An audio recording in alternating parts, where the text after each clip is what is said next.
Sohail Shaikh RPI party उपाध्यक्ष मुंबई प्रदेश द्वारा जोगेश्वरी पश्चिम में दलित मुस्लिम एकता परिषद का आयोजन किया गया, जिसमें कैबिनेट मंत्री रामदास आठवले मुख्य अतिथि के तौर पर उपस्थित रहे।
रिपब्लिकन पक्षाच्या वतीने आपण घेतलेले आहे.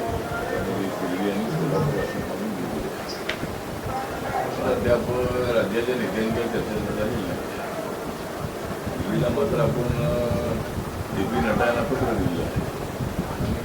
रिपब्लिकन पक्ष हा महाराष्ट्रामध्ये दलित मतांना आपल्या बाजूला ट्रान्सफर करणारा असा एक पक्ष आहे. त्या पक्षाचे किती आमदार आहेत, किती खासदार आहेत, त्यापेक्षा राजूवर आमचा पक्ष सातत्यानं त्या ठिकाणी उभा आहे. आणि आपल्याला माहीत आहे की शिवसेना BJPचा आनंद अगोदर होता आणि आरपीआय त्यांच्यासोबत आल्यानंतर युती महाविकास झाली. आणि 2012ची महानगरपालिका निवडणुका जिंकून देण्यामध्ये रिपब्लिकन पक्षाचा वाटा होता. राज ठाकरे यांचं नंतर त्याच्याने शिवसेनेनंतर होतं. आमचा पक्ष खेड्यापाड्यामध्ये आहे, गावागावामध्ये आहे. त्यामुळं आमची मते चांगली ट्रान्सफर होण्यासाठी रिपब्लिकन पक्षाला एकदम ठरवून झाला. त्यामुळे रिपब्लिकन पक्षाला 2 जागा मिळाव्या चर्चेनंतर काही मागणी केली. अद्याप त्याची चर्चा त्यांच्यासोबत लोकल नेत्यांची झालेली नाही.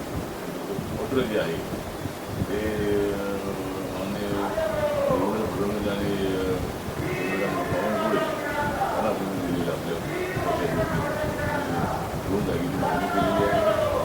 अमित शहा या ठिकाणी आले होते आणि त्यांनी माननीय एकनाथ शिंदे, देवेंद्र फडणवीस, अजितदादा पवार आणि इतर नेत्यांनी चर्चा केलेली आहे.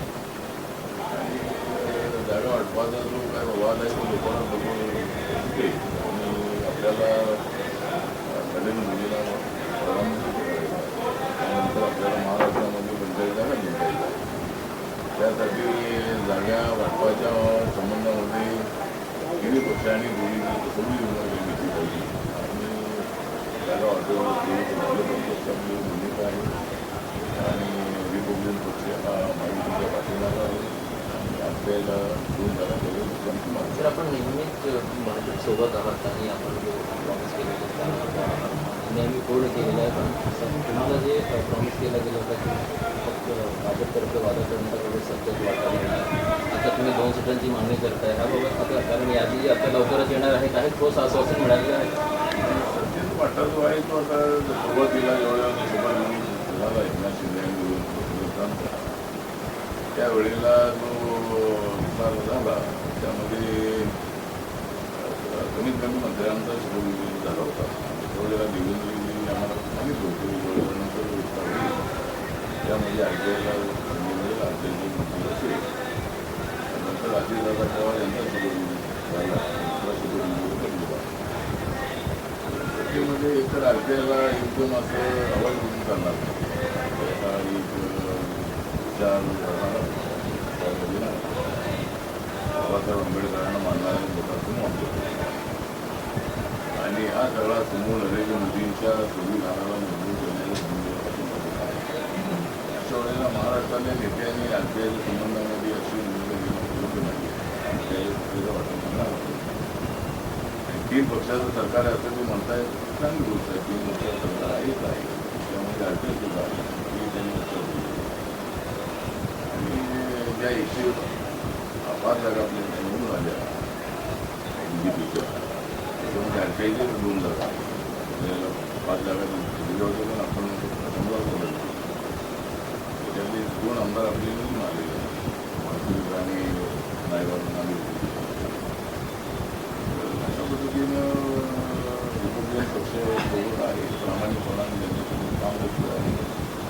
आणि जिल्हा पातळीच्या DPDC आहे, तालुक्या कमिटी आहे, तालुका कमिटी आहे, महामंडळ रिपोर्ट करावी आणि कार्यकर्त्यांना पूर्वी सत्तेची संधी द्यावी अशा पद्धतीची आपली पुन्हा आहे मागणी आहे आणि ते ज्याचा विचार करतील अशा विचार.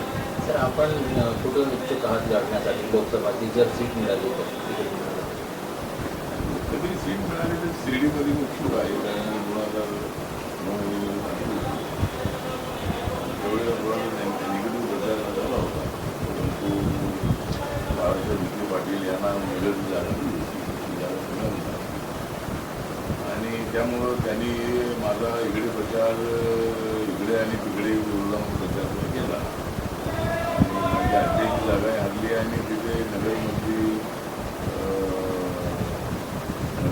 जी जागा होती ती हरली. बाळासाहेबांना जर विखे पाटलांना जर नगर जागा दिली असती आणि तर माझी जागा निवडून आली तर ती निवडून आली. ठीक आहे, आता माझी इच्छा आहे की तुझ्या शिर्डीमध्ये जर मला माझी राजूला आहे लोकमध्ये असावं अशी लोकांची इच्छा आहे आणि माझा पक्ष वेगळी म्हणाले मेघालयामध्ये माझ्या पक्षातून आमदारांनी स्वतःला घेऊन आहे. 4 वर्षांची भूमिका आहे. सर, महाविकास आघाडीचं सुद्धा बैठका सुरू आहे. प्रकाश आंबेडकर साहेब महाविकास आघाडीसोबत चर्चा करत आहेत, काय वाटतं आपल्याला? कारण दलित एकता हा एक महत्त्वाचा मुद्दा आहे. दलित एकता काय, दलित एकता तशी शक्य नाही. त्यांची एकता हे अवघड आहे. जनतेची ऐकी करण्याचा प्रयत्न मी करतो आहे, ते एकत्र आले तर अवेलेबल आहे. प्रकाश आंबेडकरांना महाविकास आघाडी लावून नाही शकतो. बाबासाहेबांचे राष्ट्रवादी किंवा सक्षम आंबेडकर आहे, राजकीय अभ्यास असणारे जे नेते आहेत त्यांना अशा पद्धतीने ठेवण्याचा प्रयत्न होतो. जेवढ्या जागा द्यायच्या तेवढ्या नवीन देऊ शकतात आणि जर ते असं अपमान करत असतील तर त्यांनी आघाडीसोबत जाऊ नये, त्यांनी तो लढा होईल अशी